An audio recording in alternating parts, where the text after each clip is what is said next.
Round 16 of the FIM Motocross World Championship, the MXGP of the Netherlands at the Assen TT circuit, and it was Jorge Prado who grabbed the first foxhole shot of the weekend on what was a very wet circuit. Heavy rain moments before the start of one of the earlier races left it somewhat in a bad state of repair. Jeffrey Herlings went down hard on the opening lap having started right on the outside. He clipped the rear wheel of Maxime Renault and had to charge through the field as his young teammate led the way. Benoit Paturel on the Yamaha, number 6, went in the second. Herlings eventually carved his way back through the field, got himself into a top 5 place with that pass on his teammate. But then the lead changed. Paturel lost the front end on the top of a jump. Moments later, Herlings also fell from 3rd and down to 5th position. Adam Sterry, who led and then fell to 2nd, fell out of the race completely around about the halfway point. And it was Thomas Covington who won his 2nd ever moto, but he was the first rider to beat Herlings in the sand here in race 1. MXGP, race 1. And it was the 2 Red Bull KTMs of Koldenhoff and Kai Rowley who duked it out for the foxhole shot, but it was just Tony Kai Rowley who edged out his Dutch teammate. Sean Simpson tried to make an early break for it, ran wide at turn 3, went from 1st to 2nd, and then by the time he reached the finish line on the first lap, he was already leading. Tony Kai Rowley fell from 2nd on lap 3, allowing Lamont de Sal to move ahead of him. Then he had to fend off the challenge from his teammate. But a couple of laps later, Koldenhoff went through. Tony Kai Rowley wasn't comfortable out on this rough, treacherous circuit. Simpson led the way. Lamont de Sal was doing his best to close down the Wilvo Virus Performance KTM rider from Scotland.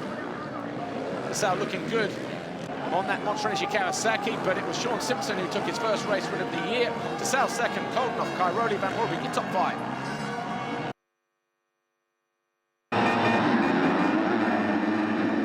In MX2, race 2, once again, it was the Red Bull KTM, the fast-starting teenage Spaniard, Jorge Prado, who raced to his 2nd foxhole shot. Jeffrey Herlings, much better place this time inside the top 5, but it was Anstey in 2nd, Seaworth 3rd.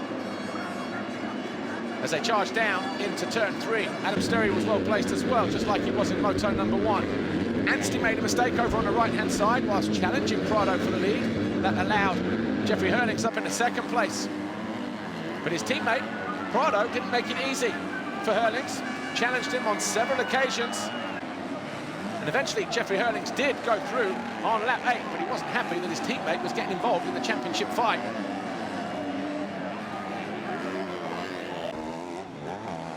Max Anstey on the final lap or so collided with Jorge Prado as he tried to go for 2nd. That allowed Brian Bogers into 3rd on the final lap behind Prado, but it was Jeffrey Herlings who celebrated with a win in moto number 2 and the overall victory, his 60th career win, his 13th of the season. Remember, he missed the last 3 rounds due to injury, but Jeffrey Herlings was victorious here at Assen. Brian Bogers made it a Dutch 1-2 to come home 2nd, and Prado, in his first race as an MX2 rider, got on the podium in 3rd, just edging out Max Anstey. And in the title chase, Jeffrey Herlings now 76 points clear of Seaworth and Paturel right there in 3rd, Anstey 4th, Jonas in 5th.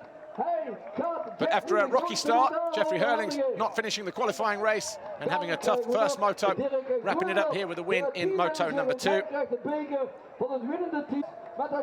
Of course, he now leads with 2 rounds to go. Next stop, Charlotte, the USA, in 1 week's time. The trophies in the air, please, for the pictures. The bakers, the left and up. Definitely, I think we got up to 76 points 2 rounds ago, so I'm really pumped with that. Our riding wasn't good all weekend. Man, everything what could have gone wrong went wrong. Like I said, DNF yesterday, bad gate pick. Obviously, you know, we're racing with Jorge, man. That guy is like 25 kilos lighter, and then in this tough track with my weight, and it was so demanding for the bike. So each turn he gained a couple of meters, and the track was completely flattened, so it was really hard to overtake him. And man, he's going to be a future big star, I can promise you that. So very thankful for everything, very blessed to 2-1, and can't wait for next weekend. MXGP race 2. Once again, it was the 2 KTMs, but this time Glenn Koldenhoff crossed the line to take his first foxhole shot of the year.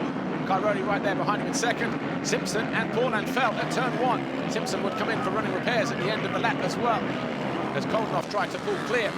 of his teammate Cairoli. DeSalle right there in third position on the Kawasaki, making one or two mistakes as he was pressurized by Cairoli. These three would be jostling for position in terms of the top steps of the podium after several laps of trying. Eventually DeSalle found his way through on lap 5 with that audacious move around the outside of Koldenhoff. Cairoli got up into second with a simple pass on his teammate to go into second, and then he tried to challenge, and he did, but then he ran wide. But a couple of laps later, Cairoli made no mistake. Outfoxed DeSalle, found his way into the lead on lap 8. Tim Geiser worked his way into third, but then this was a game changer.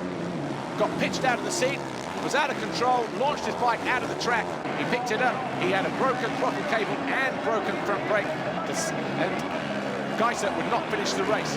Cairoli went on to win, DeSalle was second, Koldenhoff was third, and the overall was DeSalle from Cairoli and Koldenhoff. DeSalle picking up Kawasaki's first win since Ryan Villapoto in Thailand 2015. Of course, it was DeSalle's first victory on a Kawasaki in his first since Germany 2014 at Teushenthal. But the gap now in the championship is starting to come down. Geiser and Cairoli taking it all the way across the Atlantic to Charlotte and possibly even Glen Helen, the final 2 rounds of the season. But today belonged to Clement DeSalle and Kawasaki. Tim Geiser continues to lead the championship, but it's starting to get tense now at the top of the championship standings in MXGP. Van Tony Skellington, the FEM CMS director. The trophies in the air, please. The makers, the lift in for the picture. Yeah, it was. I'm really happy about it. You know, especially in the turn, really happy for me, and then for my feeling, I knew what I can do, and then I was unlucky in Lommel and at home, and yeah, really fight for it. You know, after the first moto, I knew that I can easy fight for the win.